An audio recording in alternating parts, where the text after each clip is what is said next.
Good morning, good evening, good afternoon, whatever it is for you, welcome back to a Division 2 video, and today we're gonna talk about all the changes that they made towards Phase 2 of the PTS, when Phase 2 of the PTS is, and we have another development stream. Ready for Phase 2 of the TU22 PTS? Join us on Twitch on October 3rd at 3 PM CEST, 9 AM ET as we show changes since Phase 1. Check the developer notes for adjustments after your feedback. We will discuss them on stream. And we then of course can click on the development notes real quick, but I want to go over the roadmap as well, as we can of course preload the PTS if you didn't save it yet from the last weekend. We can preload it on the 3rd of October, then the test server will open on the 4th of October and will close on the 7th again. So we have 3 days again to test it out on Phase 2, and then this should be the last phase before it goes live for everybody. So if we click this away and we go to the development notes, let's open it up and let's see what they changed, as there are a bunch of W changes, or better put, they reverted a bunch of things. So let's rate through it. Hello agents, we are immensely grateful for all the feedback we received following Phase 1 of the TU22 and Season 2.0 of PTS. And we want to share our findings and next steps based on your experience on the PTS. And then we're scrolling over the new weapons and gear. And the first one is talking about the Strega, the exotic fall at least. The Strega was not functioning as intended in Phase 1, as it had infinite range and indefinite stacks, both which have now been fixed. We will review the results from Phase 2 to assess the remaining values. And it kinda already felt very good. I like this gun, we tested out a bunch with it. But it definitely felt off for a little bit, so that's why I waited on making a video about it until we have the Phase 2, as then of course it gets fixed. Then jumping over to the first gear, that is the first brand set that we will get, the Legatus brand set, or however you like to pronounce that. 2-piece bonus was updated. It went from 50 to 70% optimal range, so we're gaining an extra 20% optimal range on that. And for the gear set, the 4-piece was updated. The range was changed from 30 to 25 meter, W change, and the timer was increased from 10 to 15 seconds. So yeah, these are great changes to the brand set and the gear set. I'm still doubting if I ever will play with it, but this is already a great change to both of the gear pieces. And then we have the priority objectives, and there was something asked to the dev or set to the devs, and that was there should be an option to abandon objectives. So they implemented an abandon feature to priority objective as a way for you to skip activities that you're not interested in. Plus, we removed some objectives that were holding up the progress because they were time limited and couldn't be completed quickly for a smoother experience and faster progression. For example, the settlement blockade is now removed from rotation. Huge W, great change, as you don't really want those time limited events on your priority objectives.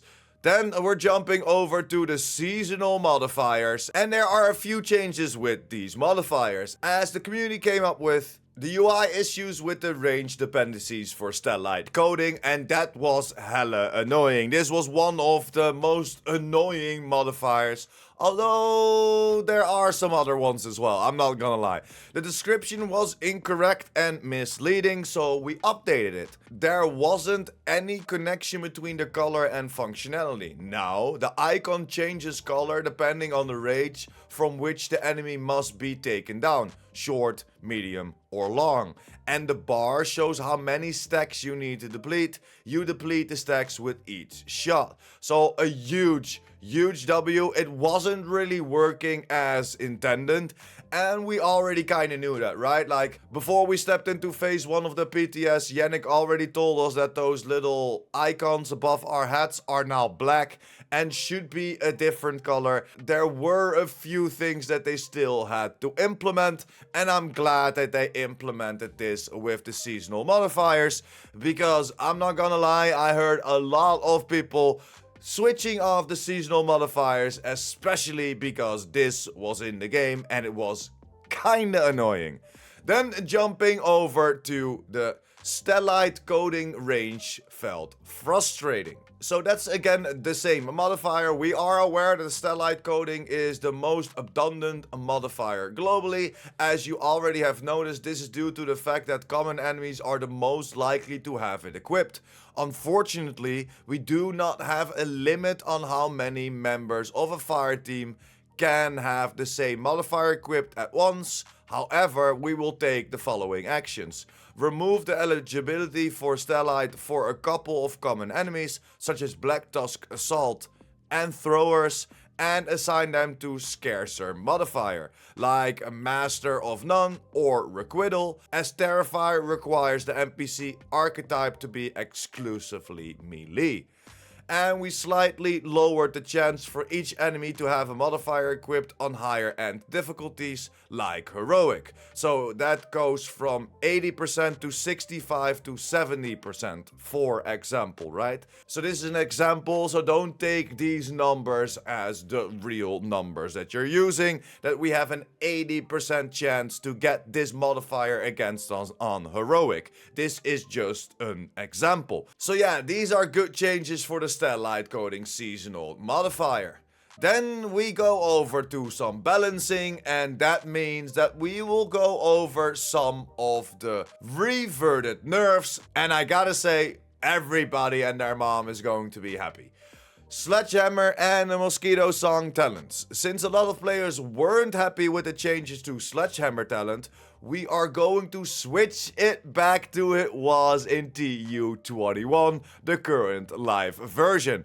Huge freaking W. However, the Mosquito Song will keep its updated talent. Here is how the damage to armor debuff will look like. Sledgehammer 15%. Perfect Sledgehammer 20%, Mosquito Song 25%, and both the Sledgehammer and Mosquito will now have a team-wide buff. And this is a huge W, especially for that Sledgehammer, and the Mosquito could be very, very interesting now as well. Then let's jump over to the Saint Elmo's exotic AR. The phase 1 nerf was minor, as the M4 that the Elmo is based on is getting a damage buff. Thank you. The M4 that the Elmo was based on. Everybody and their mom was telling me that it was an LVAO. Everybody and their mom was telling me that I was wrong. No. The M4. It's based on an M4. It's now coming directly from the devs. So tell me, Prime is right. Prime is right. No, all funs aside, we hear your complaints, and the minus 10 round nerf will be reverted in phase 2. Great change, or better said, great reversion. So now we will still have our 70 to 71 bullets in the Elmo. Of course, all the other changes of the minus crit chance and minus crit damage will still apply, but we will not get those minus 10 rounds anymore, and that is a huge W if you ask me. And from the fan favorite AR to the fan favorite SMG, the Ouroboros. If you compare the Ouroboros to other exotics, including the St. Elmo's engine, you will see how much more overpowered it is. To achieve a balance, it needed more significant adjustment. Similar to the St. Elmo's engine, the minus 10 rounds nerf will be reverted in phase 2. So let's freaking go. The Ouroboros will keep the magazine size how you know it right now in game. And the rate of fire was also adjusted following phase 1 from 1275 to 1250. So they lowered the RPM a little bit more, but if I'm not mistaken, it's now exactly exactly the same as the Vector, where it should be. And then, of course, this is without Striker and everything surrounding it. So I think this is a great change. I agree that the Ouroboros was very, very strong. It's great that they changed the RPM around a little bit, but still kept those -10 rounds, because that was the biggest nerf to this SMG. As the RPM is so incredibly high, if you remove 10 rounds from this magazine, you're reloading more than you're shooting the gun. And that's why I'm very happy that they will be reverting the -10 rounds in Phase 2. And then we will have the Obliterate Talent as well. We agree that dropping from 25 to 17 stack is too much of a nerf, so we're going to adjust the max stacks to 20 in Phase 2. Great change. A little bit in the middle, right? So we will get some 20% weapon damage instead of that 25 what it is now, or the 70% that it was in Phase 1. So I think this could be a sweet spot for Obliterate. Obliterate will still be a contender, but there will be some other talents out there that are now creeping up to the same damage that Obliterate can output. And then last but not least, the Striker Battle Gearset. We saw a few mentions of players being happy with the Striker changes, and we need to mention that only the backpack was changed. So everything else is changed within Striker. All the changes that you saw on the videos, or if you played on the PTS, will still happen, except for the backpack boost that went from 100% to 85% from the live game to PTS Phase 1. And now to PTS Phase 2, it will go from 85 to 90%. So now we will only lose the 10% versus how the Striker backpack is right now in the game. 10% is still a decent amount, but Striker was very strong, so I can understand this nerf, and also that they're reverting it back to 10% instead of that 15 to still make it viable versus other gear sets and or brand sets out there. So yeah, that's pretty much it. Everything that they reverted back or changed, and I am so incredible happy that they're listening to the community again and they are communicating this again. It is great. Tomorrow a live stream. I will be live on Twitch/IamPurePrime. We will be responding to this live and then diving on the game, seeing what it's all about. And of course, this weekend we will be on the PTS again as well. So jump over, hit me up with a follow, and ask me anything. Let's test together. But that's pretty much it.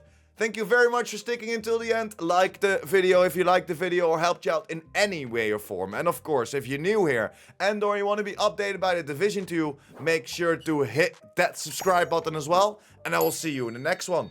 Pure Prime out.